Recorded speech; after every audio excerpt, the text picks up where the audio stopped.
Então nós vamos dar continuidade ao nosso estudo sobre o lugar da habitação de Deus, né? Esse lugar chamado tabernáculo, que eu creio que todos aí já tiveram a oportunidade de ler. O livro de Êxodo, que é a base do nosso estudo, do capítulo 25 ao capítulo 40. Eu quero assim incentivar, né, quem não leu ainda, fazer essa leitura, porque é a base desse estudo. E quando você tem a leitura do texto, fica mais claro, assim, o aproveitamento é maior, né, durante os nossos encontros aqui. E a gente vem falando sobre o tabernáculo, né, sobre a ordem que Deus deu a Moisés de fazer um santuário, um lugar de habitação para o Senhor no meio do seu povo. E começamos a estudar, né, o mapa do tabernáculo, o significado de cada componente, de cada utensílio, desde fora, né, até lá dentro no miolo, onde nós vamos chegar nos próximos encontros ainda. Então, desde a estrutura exterior até a estrutura interior, nós estamos estudando e fazendo sempre assim uma ligação entre aquilo que é natural, que Deus estabeleceu para que fosse feito com materiais, né, da natureza terrena, mas que tudo aí aponta para uma simbologia e tem um sentido maior no plano espiritual. Na verdade, a simbologia do tabernáculo é da construção de um lugar de habitação para o Senhor na terra, né, que já existe nos céus. Né, um modelo celestial que Deus entregou a Moisés para que fosse estabelecido na terra. E nós começamos a ver toda a simbologia, né, desde a disposição das tribos que acompanhavam durante a marcha ali, e a cada vez que o tabernáculo era montado, desde a disposição das tribos em relação ao tabernáculo, formando uma cruz, e essa mesma cruz representada também na parte interna, né, aonde a Trindade aparece, aonde a simbologia do Cristo que viria está totalmente ali descrita nas entrelinhas, descrita através do rema, né, da revelação que o texto dá. Lembrando, irmãos, que a palavra de Deus ela tem duas características fundamentais para nós estudarmos. Toda vez que a gente for estudar a palavra de Deus, tem que lembrar desses dois princípios. O primeiro princípio é que tudo aponta para Cristo. Tudo, do início ao fim, de Gênesis a Apocalipse, o centro de toda a Escritura fala a respeito de uma só pessoa, que é a pessoa de Jesus Cristo. E fala de um só grande acontecimento, através dele, que é a ressurreição para a vida eterna. E o segundo ponto aí que a gente sempre precisa ter em mente, quando a gente fala de estudar as Escrituras, qualquer que seja o tema, é lembrar que a Bíblia, ela explica a própria Bíblia. Então, na verdade, não precisa ninguém tentar desenhar o que está na Bíblia, entender. A gente busca, às vezes, o conhecimento externo, né, através da história, da antropologia, da geografia, para poder embasar como algo real, como fato ocorrido, né, que aquele povo existe, ou existiu, que aquela região existe ou existiu. Então, outras ciências ou outras ferramentas são utilizadas para dar a veracidade do que as Escrituras nos ensinam, né? Mas uma coisa que precisa ficar entendido sempre é que a Escritura, a Bíblia, ela explica a própria Bíblia. Então, tudo aquilo que você tiver de dúvida sobre a própria palavra responde. Basta ir procurar analisar, né, e se aprofundar no conhecimento. E aí, falando do tabernáculo, estudamos de fora para dentro a estrutura, desde as tribos no seu exterior, a cerca, o portão, né, de entrada, a simbologia de cada um desses itens. Lembrando que esse material está disponível lá no Google Drive da IFD. Se você não baixou ainda, é só entrar lá e baixar. Qualquer dificuldade, entre em contato comigo aqui, eu mando o link. E você pode ter acesso a esse material e também a apostila que fala a respeito do tabernáculo. Amém? Falamos sobre a simbologia da porta, que representa os evangelhos, as características do Cristo. Né? Falamos aí sobre a questão das ofertas também, e a presença de Deus manifestada tanto na coluna de fogo, né, que descia sobre o tabernáculo, como na nuvem que conduzia o povo durante a marcha, mas que quando eles paravam e montavam essa estrutura móvel do tabernáculo, lembrando que o tabernáculo ele representa a casa de Deus de maneira móvel, que se movimenta, né? Hoje, a casa de Deus em movimento somos você e eu. Graças a Deus, graças a Jesus Cristo. E uma vez entrando pelo tabernáculo, nós falamos daqueles utensílios que estão do lado de fora da tenda. Falamos sobre o altar de sacrifício, né? Falamos aí sobre a bacia de bronze, ou o lavatório também. E começamos a falar e introduzimos já, né, algumas características a respeito da cobertura da tenda. né, falando aí das características do Cristo também representadas em cada camada de cortinas que Deus estabeleceu para que fossem feitas para cobrir a tenda, sendo que a mais exterior não tem beleza aparente, não tem nenhuma, não tem cores, não tem muita vida, né, feita de couro de texugo, e à medida que vai partindo para as camadas inferiores, para o interior, então vai ganhando mais cor, vai ganhando mais nobreza, mais realeza, né? E aí a gente também vê um reflexo, um apontamento para Cristo, para Jesus, porque olhando exteriormente não tinha grande formosura, nem era, né, de grande aparência, mas à medida que nós conhecemos a esse Cristo intimamente, por dentro, né, no seu conteúdo, na sua essência, nós vamos encontrar grande beleza e um esplendor também muito grande. E hoje nós vamos aqui entrar dentro da tenda, vamos entrar no primeiro lugar, chamado Lugar Santo. Lembrando que a tenda ela é dividida em dois ambientes, né?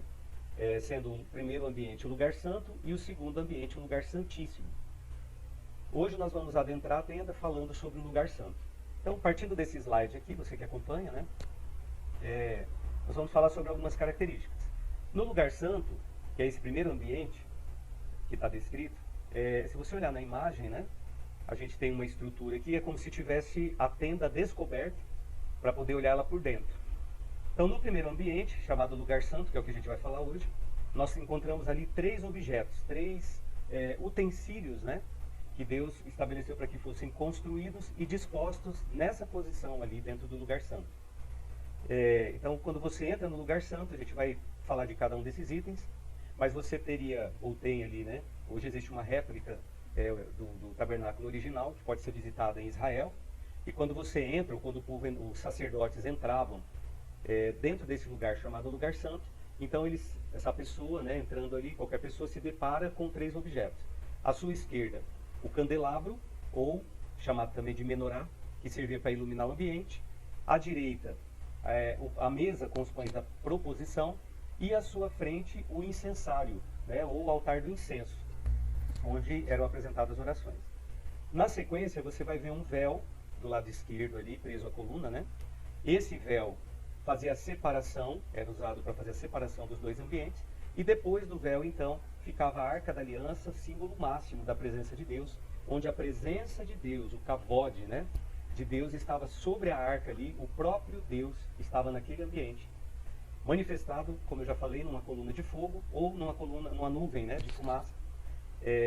O fogo durante a noite, a fumaça durante o dia. E depois nós vamos falar sobre esse ambiente chamado Lugar Santíssimo, onde um único objeto está ali, que é a Arca da Aliança, sobre o propiciatório, e também o propiciatório, né? Mas é uma coisa só, o propiciatório é a tampa. Depois a gente fala disso. Hoje nós vamos nos concentrar no Lugar Santo. Amém?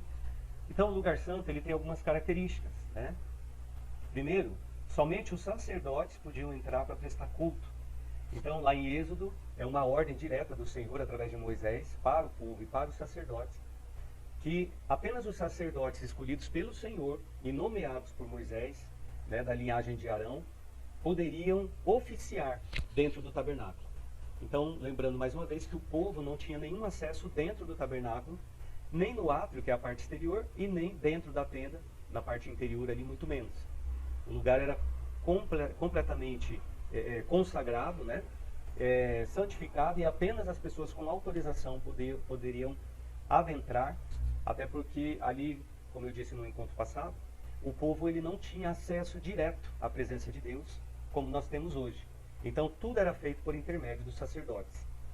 E aqui dentro do Lugar Santo, os sacerdotes, filhos de Arão, e Arão, que era o sumo sacerdote, somente eles tinham o acesso de oficiar, né, de fazer aquilo que Deus estabeleceu como programação constante, né, diária. Eles trabalhavam fora da tenda, recebendo os animais, sacrificando, fazendo ali os holocaustos, oferecendo as ofertas de sacrifício, né, e usavam do lavatório para se purificar, para poder entrar também na tenda limpos já do sangue. Então vamos lá, vamos entender um pouquinho desse lugar hoje, chamado Lugar Santo. O nome já diz tudo. É um lugar que, né, de máxima santidade, é um lugar consagrado, dedicado para esses eleitos aí, nomeados, né, pelo Senhor através de Moisés, poderem oficiar diante do Senhor. Então é um lugar intermediário entre o povo, entre aquilo que estava sendo oferecido pelo povo e aquilo que estava sendo feito de intercessão agora diante do Senhor. Então, dentro do lugar santo, nós encontramos aí três objetos, como eu citei, e a gente vai falar um pouco de cada um deles. Lembrando que esse lugar, ele é feito de colunas de acácia também, né? Todas revestidas em ouro. Então é um lugar que já aponta para a divindade de Cristo, do Cristo que viria, do Messias. Como eu citei anteriormente também, tudo que está fora da tenda aponta para a natureza terrena, a natureza humana de Jesus Cristo homem. Então tudo que está fora aponta para o seu sofrimento, para a sua morte, para a sua entrega como oferta para expiação, perdão, né? E remissão dos pecados. Tudo que está fora da tenda aponta para a obra de Cristo, que ele faria enquanto homem aqui na terra, que ele fez, na verdade já fez. E tudo que está dentro da tenda aponta para a natureza divina, né, de Jesus Cristo, Deus, Filho de Deus. Então aí você vai ter tudo revestido em ouro ou feito em ouro, com a mesma madeira de acácia que aponta para a incorruptibilidade de Cristo, porque, relembrando aqui, a acácia ela é um material, uma madeira, né, extremamente dura, rígida, mas ao mesmo tempo que se torna leve, fácil de carregar, né? E a gente vai colocar alguns textos bíblicos daqui a pouco. Mas vamos conhecer um pouquinho esses objetos. Então, quando você entra dentro da tenda, nesse primeiro momento, do lado esquerdo a gente tem aí o candelabro de ouro. Essa peça maciça, né, feita completamente de ouro, que fica à esquerda da entrada, que tem 7 hastes, e era diariamente enchido com o melhor azeite. Né? O azeite aí representa o óleo da unção. Era preenchido ali permanentemente para poder iluminar o ambiente, porque uma vez que a tenda era coberta com muitas cortinas grossas, né, acabava se tornando um ambiente escuro. Então o candelabro ele servia para iluminar. E aí os sacerdotes todos os dias alimentavam com azeite, para que ele nunca se apagasse essa chama enquanto estivesse ali posicionado. Lógico que no momento da marcha, quando Deus dava ordem para marchar, que mostrava isso através da própria coluna sobre o Santo dos Santos, o lugar santíssimo, que a gente vai falar no próximo encontro. Mas toda vez que a coluna de fogo ou a nuvem se levantava, o povo entendia que tinha que marchar, então apagava essa chama do candelabro, preparava tudo, desmontava tudo e saía marchando pelo deserto, carregando essa estrutura móvel. Quando a coluna parava, eles paravam também a sua marcha, montavam tudo de novo e voltava ali a fazer as suas ofertas, as suas orações e a intercessão através dos sacerdotes. Então, o candelabro ele tem algumas representações. Primeiro, candelabro, ou também chamado menorá, tá, no hebraico. Primeiro, ele tem a sua composição é 100% ouro maciço. Então, ele foi fundido, né, ouro fundido, ele foi feito o candelabro, apontando 100% para a natureza de Cristo, natureza essa divina. Toda vez que você encontra dentro dessa estrutura da tenda a mistura, o encontro da madeira com o ouro, isso representa ainda, né, que houve aí um desligamento da natureza terrena, fala de madeira morta, né, da natureza terrena morta, que é lenha, e da natureza divina de Cristo agora, representada no ouro, que é o metal mais nobre. A questão do azeite que era usado, o azeite puro, né, da melhor qualidade ali, fala da unção que estava sobre Cristo. Isaías cita, né, a respeito de Jesus, né, ele foi ungido, né, a unção de Deus estava sobre ele, sobre Cristo no caso. E Jesus, quando ele chega lá nos evangelhos, ele vai citar o mesmo texto de Isaías, dizendo, olha, hoje se cumpriu o que o profeta Isaías disse a meu respeito, que o Espírito de Deus está sobre mim, eu fui ungido, e aí ele começa a falar. Então, essa representação toda do candelabro aponta para Cristo, na sua divindade, na sua natureza celestial, na unção que estava sobre ele, que está sobre ele. Ele é o sumo sacerdote, né, hoje, que intercede por nós diante de Deus. E aqui, o lugar santo é exatamente o lugar onde os sacerdotes intercediam e onde um único eleito por Deus, Arão, no início, e depois os seus sucessores, né? Mas Arão era o sumo sacerdote, mas ele tinha uma posição maior do que os seus filhos. E o sumo sacerdote, a gente vai ver depois aí que ele era o único que tinha acesso ao Santo dos Santos, que é o lugar santíssimo. Então tudo aponta para Cristo, né? A unção, a questão da luz essa luz também que ilumina, né, o ambiente do lugar santo, aponta para Jesus mais uma vez, porque Jesus é a luz do mundo. E da mesma maneira como ele é luz, foi feito luz, ele também fala a nosso respeito, que nós, enquanto nele, somos a luz desse mundo. Então, tudo aí na estrutura do candelabro aponta para a natureza divina, para aquilo que Jesus se tornou após ser glorificado, cumprindo a sua missão e a sua entrega aqui na terra. Do lado direito, a gente tem então a mesa dos pães da proposição, que ficava logo à direita da entrada. Tinha esse nome, pois todo sábado eram colocados 12 pães, simbolizando as 12 tribos de Israel em cima dela. Então, se você observar ali na imagem, a gente tem uma mesa, mais uma vez, de madeira de acácia, revestida em ouro, né? Alguns objetos, utensílios em cima, e 12 pães sem fermento, cada um deles representando uma das 12 tribos, para dizer que as 12 tribos, que são as 12 tribos filhos da promessa, foi feita a Abraão, né? Abraão, e depois veio de geração em geração sobre Isaac, sobre Jacó, e automaticamente sobre as 12 tribos filhos de Jacó. Essa mesa ela tem uma simbologia de que as 12 tribos estão sendo lembradas e apresentadas constantemente diante da presença do Senhor.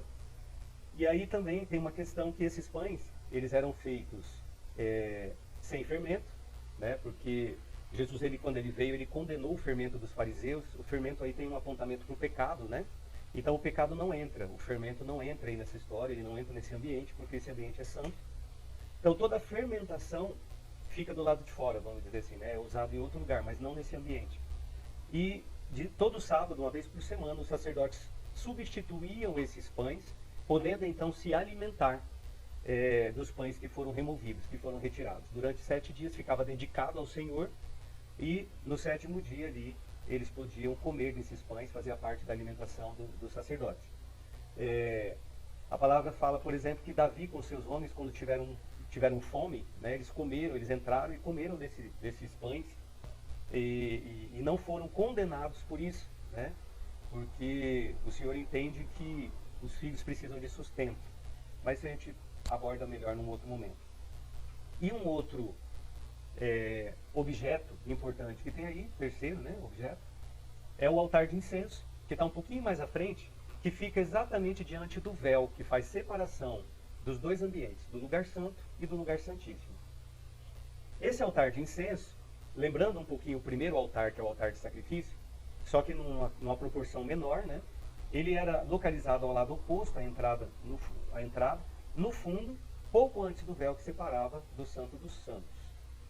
Esse objeto, esse altar, nós vamos estudar aqui cada um deles, mas ele era usado para queimar incensos aromáticos, ervas aromáticas e outras coisas que Deus estabeleceu também.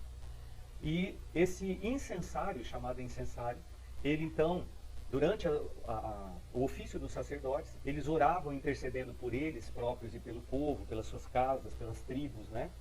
Diante do Senhor, clamando por misericórdia, pedindo bênção, pedindo prosperidade. Faziam ali todo um ofício de intercessores, apresentando em orações, né, por intermédio de orações, todas as causas do povo diante de Deus. E a palavra ela descreve, né, no plano espiritual, que todo aquele cheiro, aquela fragrância, subia, né, diante das narinas do Senhor, sendo recebida. Então, o incensário, que vai aparecer depois lá em Apocalipse também, ele fala da oração dos santos, que sobe diante do Senhor, né, como incenso, como oferta de incenso, de aroma agradável ao Senhor. Então esse incensário aí, ele acompanhava as orações, feito também, né, de madeira de acácia revestida em ouro. Então nesse primeiro ambiente nós temos 2 objetos, vamos dizer assim, 2 utensílios, feitos de madeira com revestimento em ouro, e nós temos um objeto, que é o candelabro, 100% em ouro maciço, sólido, né? E aí até tem uma curiosidade, porque uma das coisas que é esperada a partir das Escrituras é a construção do terceiro templo. Né? Existiu essa estrutura do tabernáculo, foi usada durante muitos anos, até que ela foi abandonada, substituída posteriormente, provisoriamente, pela tenda de Davi, né? Pelo tabernáculo de Davi. Depois da morte de Davi, Salomão constrói o primeiro templo é destruído, né? Através de guerras com o povo de Deus. Então é reedificado mais tarde o segundo templo. Esse segundo templo também é destruído e espera-se hoje pela construção do terceiro templo. Tem toda uma causa política, uma causa territorial envolvida, mas a palavra de Deus ela deixa muito claro que um dos sinais que vai despertar a ira do Cordeiro para a sua vinda, né, e para ele trazer justiça sobre a terra, um dos sinais é que, uma vez levantado o anticristo, o homem, o filho da iniquidade, ele vai governar o mundo inteiro aí num governo único, num governo global, durante aí 3 anos e meio, e depois ele vai se ostentar demais, né? E uma das coisas que a palavra de Deus cita lá, através do profeta Daniel, e também que vai mostrar lá em Apocalipse, é que o anticristo, esse filho da perdição, depois que ele tiver conquistado assim, a atenção, o respeito do mundo inteiro, dos governantes, dos líderes religiosos, inclusive, tiver estabelecido paz, ele vai se colocar na posição de Deus, de Cristo, né, de Deus querendo ser adorado. E ele vai adentrar no trono, no templo, e vai sentar no lugar no trono, né, dentro do templo, que é o lugar que representa dentro do templo o lugar santíssimo. E isso vai despertar a ira do Cordeiro. Então isso é só para você entender algo que já está acontecendo, sendo preparado nesses últimos tempos, né? Hoje em Israel existe o Instituto do Templo, que trabalha observando os sinais, registrando tudo, fazendo comparações aí com as Escrituras. E o Instituto do Templo já está preparando tudo, já tem tudo praticamente pronto, né, preparado ou sendo preparado para a construção do terceiro templo. E uma das coisas que, se você procurar até no YouTube, depois eu vou disponibilizar o link, é que se você for lá em Israel hoje, lá em Jerusalém, e for visitar o Instituto do Templo, a menorá, o candelabro, na sua proporção original, uma réplica, né, ele foi reconstruído o mais próximo, assim, o mais fiel que foi possível à palavra, à descrição da palavra, 100% em ouro, e ele está no meio da rua, né, de frente ao templo, assim, revestido com uma redoma de vidro, porque em Israel não tem ladrão, você sabe disso, né? Eu creio. E aí, esses objetos já foram refeitos. A única coisa que falta agora, que é um problema de geografia, vamos dizer assim, é que quando foi destruído o segundo templo, no lugar do segundo templo foi construída uma mesquita, né, muçulmana, aquela da cúpula dourada, que volta e meia aparece nos jornais, que você já deve ter visto. E qual é o problema? Ali é onde eles imaginam, né, que seria reconstruído o terceiro templo, tem essa mesquita e não é possível hoje reconstruir. Amém? Pastor Walter, seja bem-vindo aí. Estamos falando sobre tabernáculo aqui. Paz do Senhor. Então, irmãos, quando a gente fala sobre essa estrutura, ela já está sendo toda preparada para a reconstrução do terceiro templo. E a menorá, no seu original, ela já pode ser visitada, né? Essa parte que fala aqui do Santo dos Santos, ou do lugar santíssimo, a gente vai deixar para falar no próximo encontro, tá? Porque a gente vai falar especificamente desse, mas eu quero ainda tratar a respeito do lugar santo. O lugar santo, eu vou voltar um pouquinho o slide aqui para vocês lembrarem, num dos encontros anteriores, através dessa imagem aqui vai dar para enxergar melhor. Olha só, a representação, a simbologia, né, o apontamento que o tabernáculo tem para a vinda do Messias. Se você olhar na estrutura da cruz, a representação da sombra da cruz dentro do tabernáculo, você vai ver que ela é como se fosse sombreada, né? A cruz onde Cristo, o madeiro, ou a cruz onde Cristo se entregaria em nosso favor. Então, se você olhar ali, ó, dos pés da cruz, altar de sacrifício, mais adiante o lavatório, né? Lugar de purificação, e aí nós entramos então no lugar santo. Se você olhar o lugar santo, você vai ver a representação simbólica do braço da cruz. À esquerda, o candelabro, à direita, a mesa com os pães da proposição, e na ponta, né, quase no final, quase no topo, o incensário, o altar do incenso que nós estamos vendo ali. E lá na ponta, depois a gente vai falar da Arca da Aliança, que é a presença de Deus. Então você vê que existe uma representação, toda uma simbologia, um apontamento daquilo que aconteceria através do sacrifício da cruz, da vinda do Messias, em cada item, né? Em cada uma desses utensílios. Amém? Então, voltando aqui, ó, com essa imagem agora, nós temos um apontamento, uma simbologia sendo apresentada. E aí, muitas vezes, isso aqui, pouca gente tem essa visão, se você olha só para o tabernáculo. Mas aí é importante lembrar que tudo aqui fala a respeito daquilo que Jesus viveria, né, do sacrifício, da entrega, de tudo que Jesus faria por nós, de tudo que ele faria por toda a criação, da sua obra, né, de salvação. E tudo aqui tem uma simbologia, um apontamento para a sua natureza terrena, fora da tenda, sua natureza divina dentro da tenda, a luz, né, que ele trouxe para todos nós, em meio às trevas, a questão da unção aí que foi dito já, né, o fermento, ou seja, o pecado sendo lançado para fora, não entra aí. E esse lugar também, que é o altar de incenso, que tem toda uma simbologia, porque a palavra de Deus fala que Jesus hoje ele é um sumo sacerdote que intercede por nós diante do Pai. Então, Jesus está intercedendo nesse momento, a cada momento, por cada um de nós, né, bem como o Espírito Santo também. Mas a palavra trata especificamente aí de um sumo sacerdote chamado Jesus Cristo, que é o nosso sumo sacerdote, que intercede por nós a todo momento. Amém? Lembrando, irmãos, que você pode interromper aqui, pastor Walter, se quiser fazer alguma contribuição com a gente nesse assunto aí, nessa noite, né? Fica à vontade, pastor Walter. Quiser colocar alguma coisa, se alguém tiver alguma dúvida também, a gente vai procurar tirar da melhor maneira aqui. Então vamos lá. Quem entrava na tenda? Quem tinha acesso à tenda? Como eu já disse, o Senhor, ele, através de Moisés, ele estabelece um grupo específico de pessoas, né? Chamados então, aí, eleitos aí, então, sacerdotes, e um sumo sacerdote, que era Arão, e somente Arão e seus filhos tinham acesso dentro da tenda, dentro do tabernáculo, dessa estrutura aí que a gente está estudando. E para eles entrarem lá não era de qualquer jeito, não era qualquer pessoa, não era de qualquer jeito.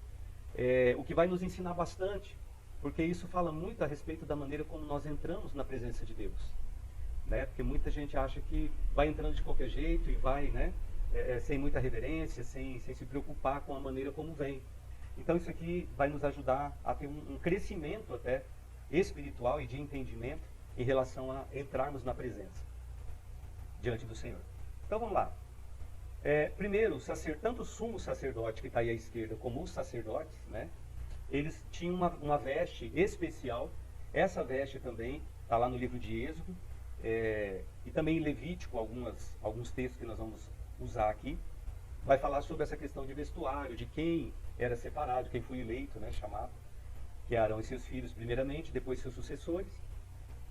E aí a gente vai notar que essa veste aí toda bonita, né, toda preparada, e que também tem toda uma simbologia, era usada para tanto os sacerdotes como o sumo sacerdote adentrarem na estrutura do tabernáculo e poderem ali oficiar pelo povo diante do Senhor. Então as vestes para entrar no santuário. Vamos lá. Arão, ele tinha que vestir roupas de linho para entrar no santuário. A túnica, ceroulas, um cinto e uma mitra, que eram vestes santas, né? Está lá em Levítico 16:4.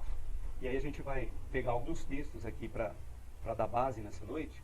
Se você tiver com a sua Bíblia aí, puder acompanhar ou estiver anotando, lá em Levítico 16:4, né, a palavra do Senhor está dizendo assim: vestirá ele a túnica santa de linho e terá ceroulas de linho sobre a sua carne, e cingir-se-á com um cinto de linho e se cobrirá com uma mitra de linho.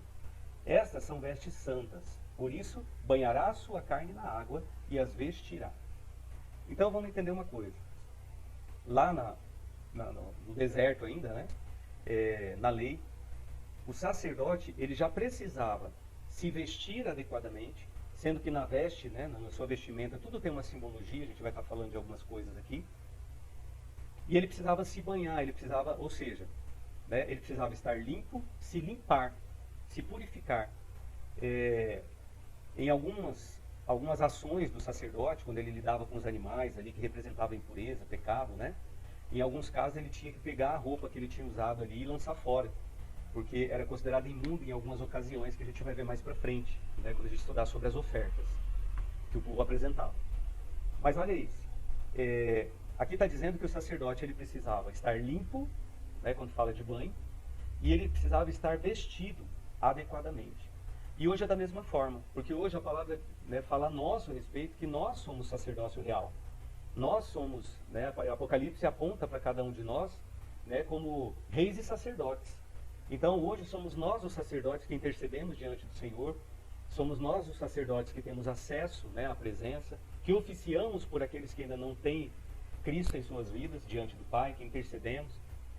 E para que a gente possa entrar na presença de Deus, se aproximar do Senhor, a gente não pode descartar essas duas coisas aí que Levítico 16:4 está citando. A primeira é se purificar, estar limpo, né? Se limpar cada dia mais. O Senhor, na sua palavra, Ele nos exorta, né? Sede santos como eu sou santo.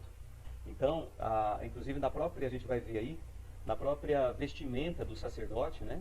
Ele tinha uma inscrição que dizia santidade ao Senhor. Então, a santidade, a limpeza, a purificação, o banhar-se aí, que para eles era banho com água, né?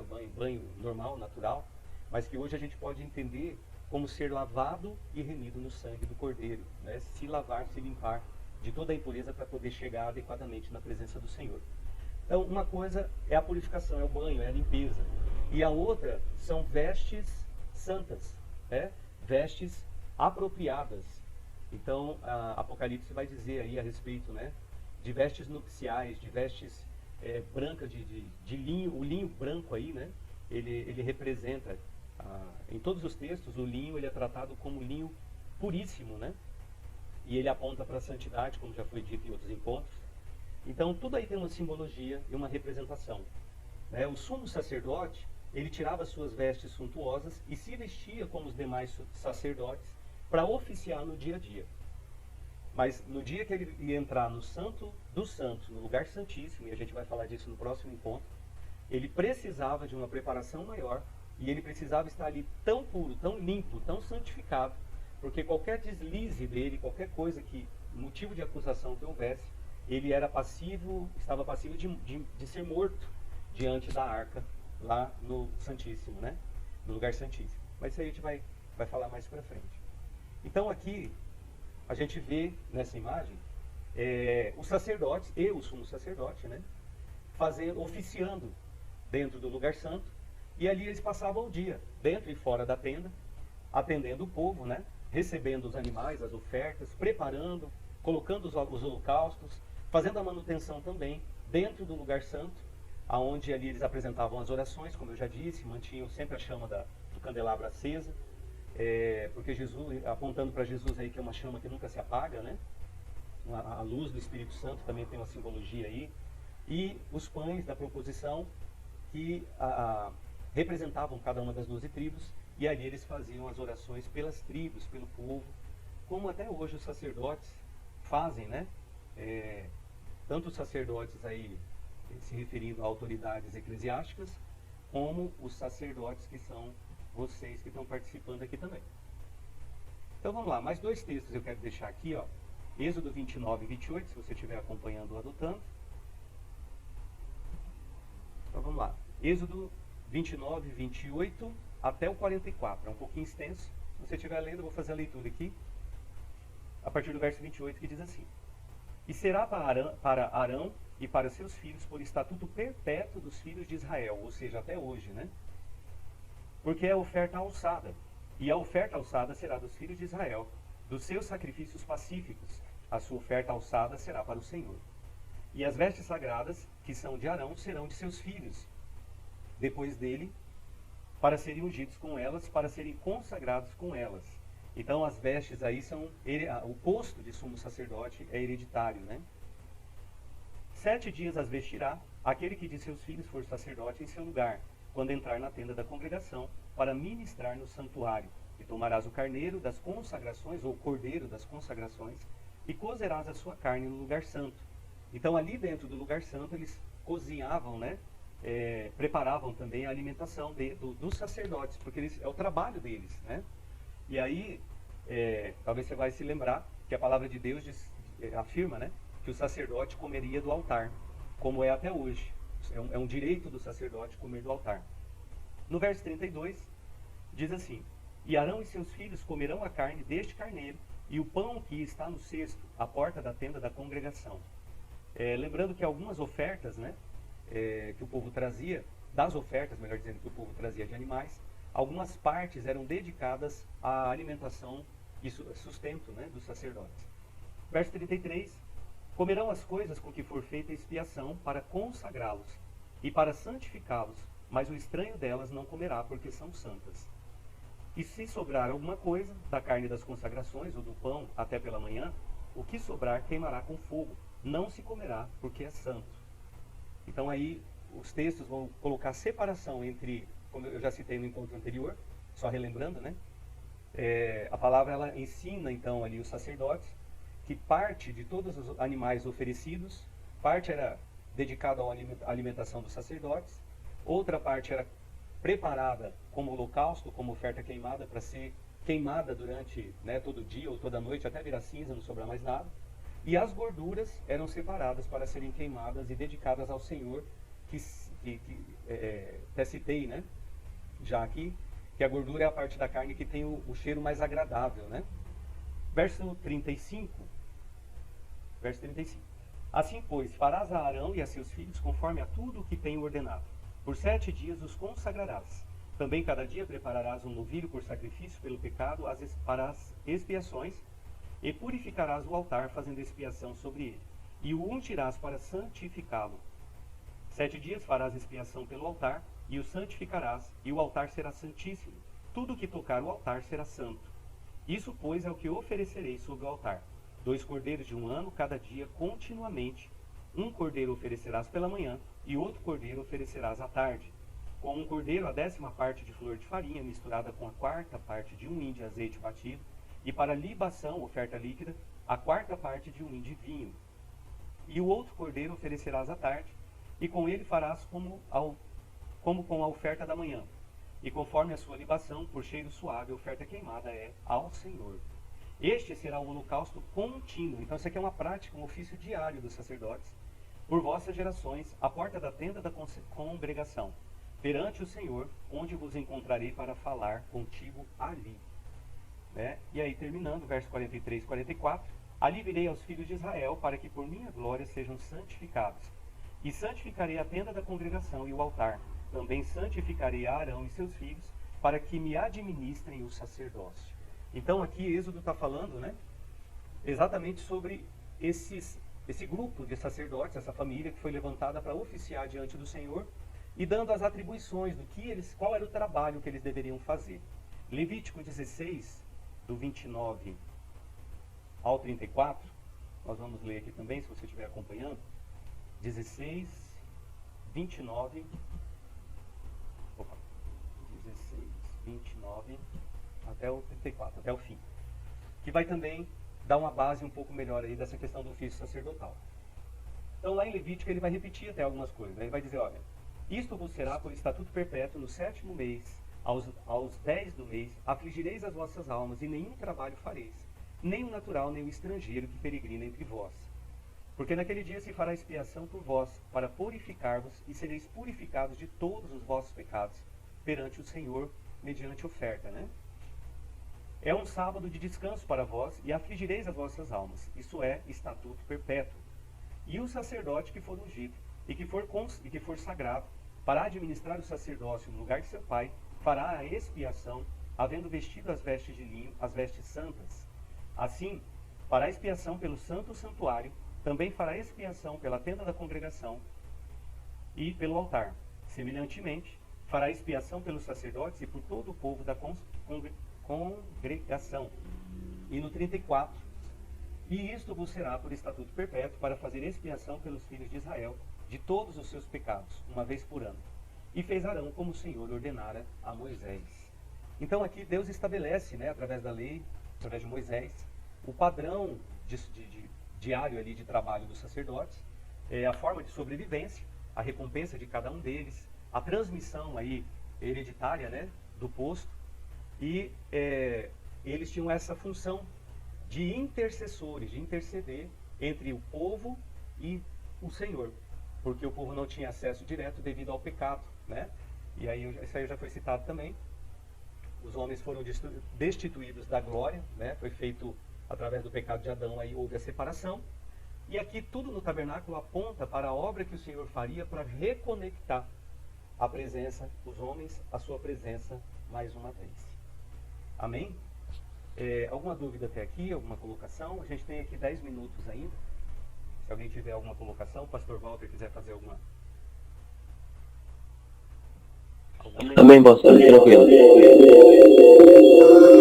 Deu um eco aí. Glória a Deus. Amém, missionário. Vamos... Então aqui, ó. Até aqui a gente está falando do lugar santo, do ofício, do papel dos sacerdotes. Nós vamos falar um pouquinho ainda depois sobre essa questão das vestes, quando a gente entrar lá no lugar santíssimo, né? Mas sempre lembrando que é importante fazer a leitura do texto, tá? Êxodo 25 ao 40, capítulo, né? Capítulo inteiro, para poder ter um pouco mais esse entendimento. Então vamos lá. Para finalizar, partindo já para os nossos últimos minutos aqui, antes que a plataforma derrube, né? Nós vamos falar um pouquinho mais sobre essa questão do utensílio. Nesses slides aqui que seguem, sempre vai haver uma comparação entre aquilo que Deus estabeleceu, a forma como era para ser feito, né?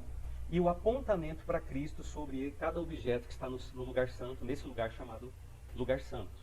Então vamos lá. Então, o candelabro, menorá no hebraico, ou castiçal, como alguns tratam, né? Ele está descrito lá em Êxodo 25, nos versos 31 e 37, onde a palavra do Senhor diz, né? Deus está dizendo ali para Moisés: também farás um candelabro de ouro puro, então um ouro puro, maciço. Também lhe farás 7 lâmpadas, as quais se acenderão para iluminar de fronte dele. Então a gente tem aí mais uma vez a imagem do candelabro, da menorá. Lembrando que esse objeto ele é ouro puro, apontando para a divindade de Cristo, né? para o Cristo divino, Filho de Deus, glorificado. Tudo que está fora do tabernáculo, natureza terrena. Tudo que está dentro do tabernáculo, natureza celestial. E a gente tem o apontamento aqui do lado direito, né? Onde aponta para o Cristo. Então, Jesus Cristo, a luz do mundo, né? Lá em João 5, Lucas 2,32. Enquanto estou no mundo, palavras do Senhor Jesus, sou a luz do mundo. Luz para iluminar as nações e para a glória de teu povo Israel. Então, olha só. Dentro do ambiente chamado lugar santo, nós temos esse objeto para iluminar, né? Com lâmpadas acesas ali à base de óleo, de azeite. E a gente tem... em frente à menorá, a gente tem os pães representando as tribos. E olha o que Jesus está dizendo aqui, né? Luz para iluminar as nações e para a glória de teu povo Israel. Quer dizer, Jesus está no lugar santo, sendo representado ali na menorá, né, como luz do mundo, iluminando a todos, mas iluminando também as 12 tribos representadas nos 12 pães.